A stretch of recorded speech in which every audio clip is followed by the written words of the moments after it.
Bonjour à tous, je vous propose d'explorer donc les 8e et 9e branches de la carte mentale qui concernent le chapitre sur la neuroanatomie. Nous allons donc nous intéresser aux méninges et aux liquides céphalo-rachidiens.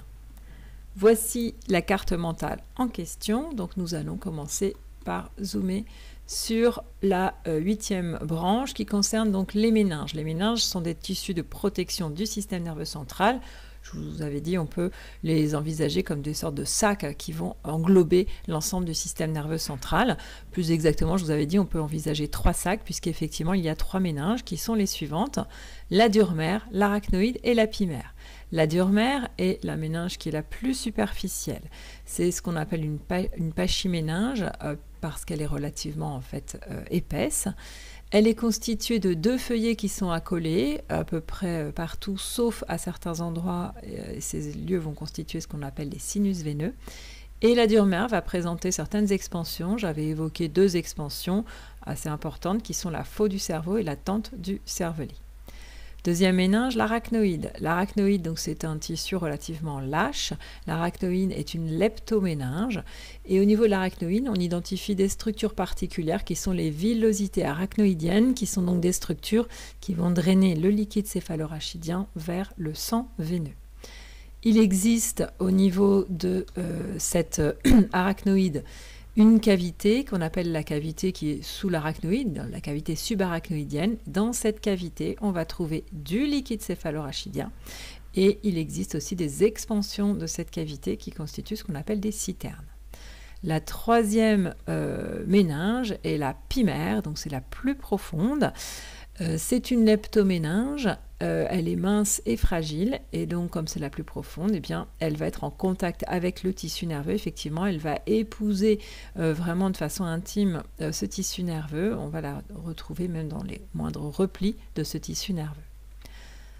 Après l'étude des méninges, nous nous sommes intéressés au liquide céphalorachidien. Nous avons dit que le liquide céphalorachidien est produit au niveau des plexus choroïdes. C'est environ 500 ml par jour de LCR qui va être produit. Ce liquide céphalorachidien est déversé donc dans les espaces ventriculaires, donc à l'intérieur de l'encéphale. En tout, il y a 135 ml de LCR avec 25 ml qui vont être situés dans les ventricules. Ça veut dire que le reste va être ailleurs, il va être justement dans la cavité subarachnoïdienne que nous avons évoquée précédemment. Donc comment circule en fait ce liquide céphalorachidien? Donc il est produit et déversé dans les espaces ventriculaires et il va justement se déplacer vers cet espace subarachnoïdien via des orifices qui existent au niveau du tronc cérébral et qui vont relier finalement la lumière de l'encéphale, donc les ventricules, à la cavité subarachnoïdienne. Il y a en tout 3 trous qui sont les trous de Luschka et Magendie. La circulation va se faire via les ondes de pression cardiaque, via les mouvements respiratoires et via les cils des cellules épendymères. Concernant la résorption de ce liquide céphalorachidien, il est donc résorbé en permanence au niveau des villosités arachnoïdiennes et il est renouvelé finalement 3-4 fois par jour, toutes les 6 heures. Donc il est produit en permanence, résorbé en permanence, donc il y a effectivement un renouvellement qui s'opère.